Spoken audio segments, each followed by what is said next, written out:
Hi friends, Assalamu alaikum. Welcome to Anish kitchen. இன்னைக்கு நம்ம வீடியோல மட்டன் பிரியாணி எப்படி செய்யலாம் அப்படின்றத பார்க்க போறோம். நான் இன்னைக்கு மட்டன் பிரியாணி குக்கர்ல குழையாம நல்ல உதிரி உதிரியா எப்படி செய்யலாம் அப்படின்றத செஞ்சு காமிச்சிருக்கேன். ஆல்ரெடி நம்ம வீடியோல மட்டன் பிரியாணி தம் பிரியாணியா எப்படி செய்யலாம் அப்படின்றத செஞ்சு காமிச்சிருக்கேன். பார்க்காதவங்க இந்த வீடியோ கீழ லிங்க் தரேன், போய் செக் பண்ணி பார்த்துக்கங்க. வீடியோக்குள்ள போறதுக்கு முன்னாடி நம்ம சேனலை நீங்க முதல் முறையா பார்க்கறீங்க அப்படினா அனிஷ் கிச்சனுக்கு சப்ஸ்கிரைப் பண்ணிக்கங்க. பக்கத்துல இருக்க பெல் பட்டனை கிளிக் பண்ணிக்கங்க. அப்பதான் நான் போற ஒவ்வொரு வீடியோ நோட்டிஃபிகேஷனா உங்களுக்கு வரும். இப்போ வாங்க நம்ம பிரியாணி செய்ய ஆரம்பிச்சிடலாம். நான் இன்னைக்கு அரை படி அளவுக்கு பிரியாணி செஞ்சிருக்கேன். அதுக்கு ஒரு பெரிய குக்கர் எடுத்துட்டு இதுல 2 டேபிள் ஸ்பூன் அளவுக்கு நெய்யும் 4 டேபிள் ஸ்பூன் அளவுக்கு நார்மல் எண்ணெயும் சேர்த்திருக்கேன். ஆயில் ஹீட் ஆனதுக்கு அப்புறம் 2 பெரிய வெங்காயத்தை நல்லா நீளமா கட் பண்ணி வச்சிருக்கேன். இப்போ அதையும் சேர்த்துட்டு அது நல்லா மெரூன் கலர்ல மாற அளவுக்கு நல்லா வதக்கிக்கலாம். மாறினதுக்கு அப்புறம் 3 பச்சை மிளகாவும் கொஞ்சமா மல்லி இலை புதினாவும் சேர்த்துட்டு நல்லா வதக்கிக்கலாம். இந்த மல்லி இலையும் புதினாவும் நல்லா வதக்கிடுங்க. அப்பதான் நம்ம சாப்பிடும்போது டிஸ்டர்பன்ஸ் இல்லாம இருக்கும். இது ஒரு 2 நிமிஷத்துல இருந்து 3 நிமிஷம் வரை நல்லா வதக்கிடுங்க. இந்த அளவுக்கு பாருங்க நல்லா வதங்கிருச்சு. இந்த ஸ்டேஜ்ல 2 பெரிய சைஸ் தக்காளியை கட் பண்ணி வச்சிருக்கேன். இப்போ அதையும் சேர்த்துக்கலாம். தக்காளி ரொம்ப குழஞ்சு வரணும் அப்படின்றதெல்லாம் கிடையாது. லேசா மட்டும் வெந்தா போதும்.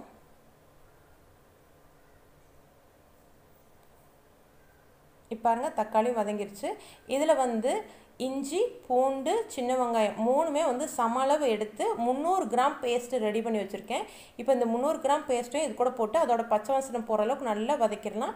இதுல எண்ணெய் நல்லா பிரிஞ்சு வர அளவுக்கு வதக்கணும். இப்போ பாருங்க நல்லா எண்ணெய் பிரிஞ்சு சூப்பரா வந்துருச்சு. இந்த ஸ்டேஜ்ல நான் 500 கிராம் மட்டன் அரை கிலோ மட்டன் நல்லா க்ளீன் பண்ணி வச்சிருந்தேன். அதை சேர்த்துக்கலாம். அரைப்படி அரிசிக்கு அரை கிலோ மட்டன் கரெக்டா இருக்கும். இந்த மட்டன் சேர்த்ததுக்கு அப்புறம் ஒரு கப் அளவுக்கு தயிர் சேர்த்துக்கலாம்.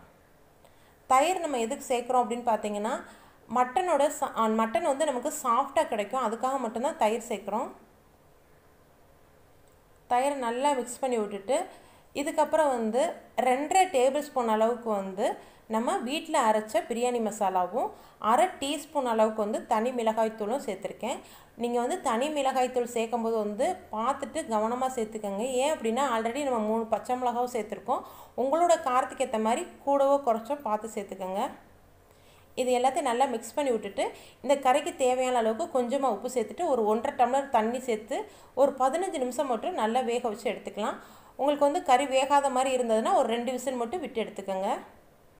இப்போ மட்டன் வெந்ததுக்கு அப்புறம் நம்ம அரிசி சேர்த்துக்கலாம். நான் இன்னைக்கு அரிசி வீட்ல நம்ம எப்பயுமே சாதத்துக்கு வடிக்கிற அரிசி தான் சேர்த்திருக்கேன். சீரக சம்பாவோ பாஸ்மதி எதுவுமே சேர்க்கல.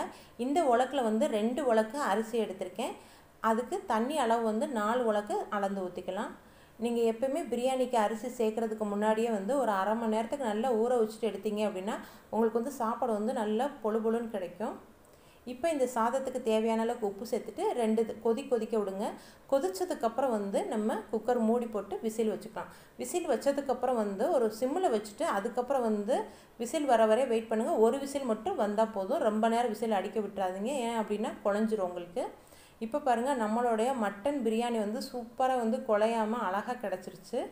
இந்த மாதிரி மெத்தட்ல நீங்க செஞ்சு பாத்தீங்க அப்படினா கண்டிப்பா உங்களுக்கும் குழையாம நல்ல உதிரி உதிரியா கிடைக்கும்.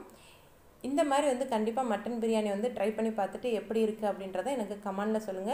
இந்த வீடியோ உங்களுக்கு பிடிச்சிருந்தா லைக் பண்ணி ஷேர் பண்ணி கமெண்ட் பண்ணுங்க. மறக்காம அனிஷ் கிச்சனுக்கு சப்ஸ்கிரைப் பண்ணுங்க. Okay friends, by.